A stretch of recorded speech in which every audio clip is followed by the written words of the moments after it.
नमस्कार दोस्तों, स्वागत है आपका बीबी स्टडी पर। दोस्तों, हमारा संत और संप्रदाय का टॉपिक चल रहा था। संत और संप्रदाय की हमारी 3 क्लासेज हो गई थी। आज हमारी चौथी क्लास है। इस क्लास के अंदर हम बचे हुए क्वेश्चन करेंगे और आज हमारा ये टॉपिक पूरा हो जाएगा। क्लास को शुरू करने से पहले यदि आप इस चैनल पर नए हो तो चैनल को सब्सक्राइब कर लेना, क्योंकि दोस्तों इस चैनल पर आपको पीटीटी और बीएसटीसी एग्जाम 2022 की तैयारी करवाई जाती है। इसके अलावा जब भी कोई नया अपडेट आएगा तो आपको सूचित किया जाएगा। तो दोस्तों क्लास को शुरू करते हैं। हमारा 46वां क्वेश्चन है, निम्न में से दादू पंथ का एक प्रकार नहीं है। नागा वर्ग, ब खालसा वर्ग, स खाकी वर्ग, द गुदड़ संप्रदाय। दोस्तों, जेतराम नामक दादूपंथी ने दादूपंथ को 5 भागों में वर्गीकृत किया था। एक नागा वर्ग, दूसरा खालसा वर्ग, तीसरा खाकी वर्ग, चौथा विरक्त वर्ग और पांचवा स्तनधारी या फिर उत्तरादे वर्ग। इस प्रकार जेतराम नामक दादूपंथी ने दादूपंथ को 5 भागों में वर्गीकृत किया था। दोस्तों, दादू पंथ के अंदर गुदड़ संप्रदाय नहीं आता है। गुदड़ संप्रदाय एक अलग संप्रदाय है। तो इस क्वेश्चन का आंसर हो जाएगा द गुदड़ संप्रदाय। दादू पंथ के अंदर 5 पंथ आते हैं जो मैंने आपको अभी बताए थे। चलते हैं आगे। 47वां क्वेश्चन, निम्न में से वैज्ञानिक संत, पर्यावरणीय वैज्ञानिक संत किसे कहा जाता है? जाम्बोजी, बखनाजी, रजबदास जी, सुंदरदास जी। दोस्तों, विश्नोई संप्रदाय के प्रतिपादक, विश्नोई संप्रदाय के संस्थापक संत जाम्बोजी थे। संत जाम्बोजी को ही वैज्ञानिक संत, पर्यावरणीय वैज्ञानिक संत कहा जाता है। विश्व में पर्यावरण आंदोलन के पहले प्रणेता संत जाम्बोजी थे। दोस्तों, विश्व के पहले संत जिन्होंने हरे वृक्षों को नहीं काटने तथा पशुओं की हत्या ना करने का उपदेश दिया था वो संत जाम्बोजी थे। इनका मूल नाम धनराज था। तो वैज्ञानिक संत संत जाम्बोजी को कहा जाता है। आपको समझ में आया होगा। इनको कृष्ण का अवतार और विष्णु भगवान का अवतार भी माना जाता है।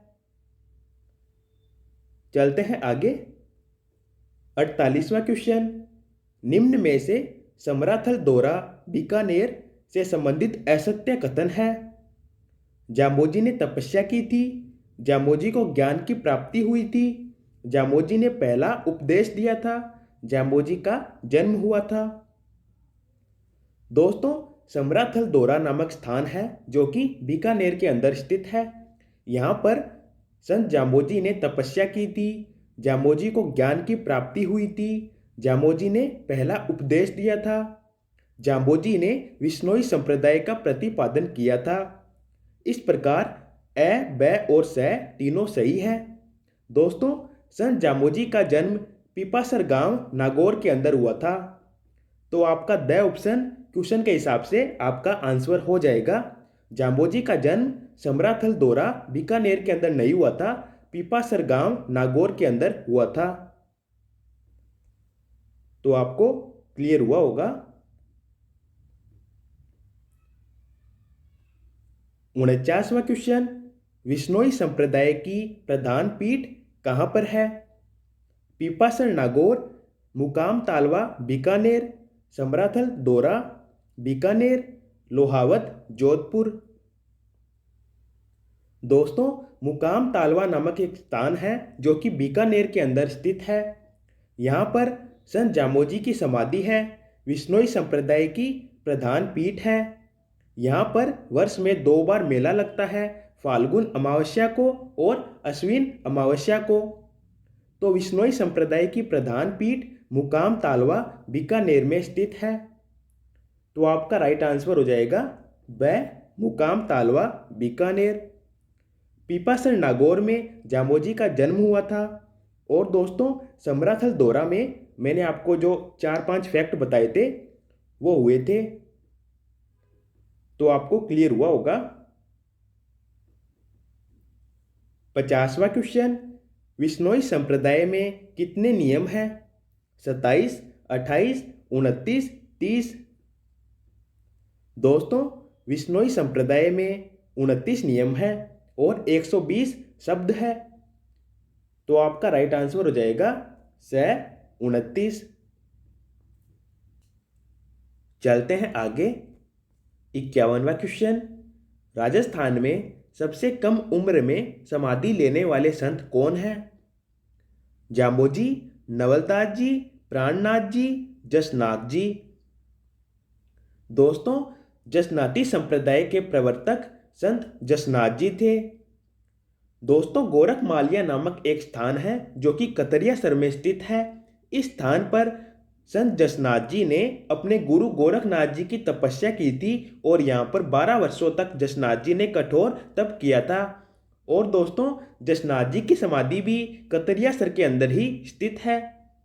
राजस्थान में सबसे कम उम्र में समाधि लेने वाले संत जसनाथ जी ही थे। तो आपका राइट आंसर हो जाएगा द जसनाथ जी। ये राजस्थान में सबसे कम उम्र में समाधि लेने वाले संत थे। चलते हैं आगे। 52वां क्वेश्चन। निम्न में से कौन सा जसनाती संप्रदाय में पवित्र नहीं माना जाता है? ऊन का धागा, मोरपंख, जाल का वृक्ष, घोड़े का बाल। दोस्तों, जसनाती संप्रदाय में 3 चीजों को बहुत ज्यादा पवित्र माना जाता है। 1 ऊन का धागा, 2 मोरपंख और 3 जाल का वृक्ष।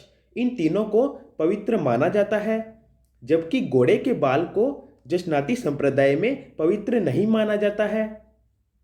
तो राइट आंसर हो जाएगा द घोड़े का बाल। दोस्तों, इसके अलावा बात करें तो संत जसनाथ जी का जन्म 1482 ईस्वी में कतरियासर बीकानेर के अंदर हुआ था। और दोस्तों, डाबला तालाब में हमीरजी जाट और रूपादे को ये तैरते हुए मिले थे। इनका मूल नाम जसवंत था। तो आप ये भी याद रखना। 53वां क्वेश्चन। जसनाती संप्रदाय में कुल कितने नियम हैं? 34, 35, 36, 37। दोस्तों, जसनाती संप्रदाय में कुल 36 नियम हैं और 150 शब्द है। 54वां क्वेश्चन। अग्नि नृत्य अंगारा नृत्य का संबंध किस संप्रदाय से है? दोस्तों, संत जसनाथ जी ने 24 वर्ष की आयु में जीवित समाधि ले ली थी। इनकी आराधना में एक नृत्य किया जाता है जो कि अंगारों के ऊपर किया जाता है। इस नृत्य को ही अग्नि नृत्य, जसनाथी नृत्य, जाटों का नृत्य और अंगारा नृत्य कहा जाता है। दोस्तों, यह नृत्य कतरियासर बीकानेर के अंदर फतेह फतेह का उच्चारण के साथ जसनाथ जी की आराधना में किया जाता है। तो राइट आंसर हो जाएगा ए जसनाती संप्रदाय। इसके अलावा दोस्तों, संत जसनाथ जी ने लोहा पांगल नामक तांत्रिक का अभिमान नष्ट कर उसे ज्ञान प्राप्ति का उपदेश दिया था। और सिकंदर लोदी तथा राव लूणकरण ने जसनाथ जी को कतरियासर में भूमि प्रदान की थी। तो आप ये भी याद रखना। चलते हैं अगले क्वेश्चन की ओर। 55वां क्वेश्चन। लालदास जी संप्रदाय की प्रमुख पीठ कहाँ पर है? दोलीदूब गांव अलवर, नगला जहाज भरतपुर, शेरपुर गांव अलवर, दांतड़ा भीलवाड़ा। दोस्तों, लालदासी संप्रदाय के प्रवर्तक संत लालदास जी थे। ये मेव जाति के मुसलमान थे। इनके गुरु थे गदन चिश्ती। इनका जन्म दोलीदूब गांव अलवर के अंदर हुआ था। इनकी मृत्यु नगला जहाज गांव भरतपुर के अंदर हुआ था। इनकी समाधि शेरपुर गांव अलवर के अंदर स्थित है, जबकि दोस्तों इनकी प्रमुख पीठ शेरपुर गांव अलवर के अंदर ही स्थित है। तो हमारा क्वेश्चन था लालदासी संप्रदाय की प्रमुख पीठ कहाँ पर है? तो इनकी प्रमुख पीठ शेरपुर अलवर के अंदर स्थित है। दोस्तों, ये मेव जाति के मुसलमान थे। 56वां क्वेश्चन। निम्न में से कौन सी रामस्नेही संप्रदाय की शाखा नहीं है? साहेबपुरा, दरिया शाखा, खेड़ापा, स्तनधारी। दोस्तों, राम स्नेही संप्रदाय की वर्तमान में 4 शाखाएं हैं। पहली साहेबपुरा जो कि भीलवाड़ा में है, दूसरी रेण या फिर दरिया शाखा जो कि नागौर में है, तीसरी खेड़ापा शाखा जो कि जोधपुर में है और चौथी सिंहथल शाखा जो कि बीकानेर में है। राम स्नेही संप्रदाय की स्तनधारी कोई शाखा नहीं है, तो आपका राइट आंसर हो जाएगा द स्तनधारी। बाकी तीनों राम स्नेही संप्रदाय की शाखाएं हैं। तो आपको समझ में आया होगा। 57वां क्वेश्चन, मीराबाई के बचपन के गुरु कौन थे? संत रैदास, पंडित गजाधर, राणा सांगा, राव दूधा। दोस्तों, संत रैदास मीराबाई के आध्यात्मिक गुरु थे। मीराबाई के बचपन के गुरु पंडित गजाधर थे। राणा सांगा दोस्तों मीराबाई के ससुर थे। राणा सांगा के बेटे भोजराज के साथ मीराबाई का विवाह हुआ था। और दोस्तों, राव दूधा मीराबाई के दादा थे। तो मीराबाई के बचपन के गुरु पंडित गजाधर थे। आपको समझ में आया होगा। चलते हैं अगले क्वेश्चन की ओर। 58वां क्वेश्चन, अकलिया संप्रदाय के प्रवर्तक कौन थे?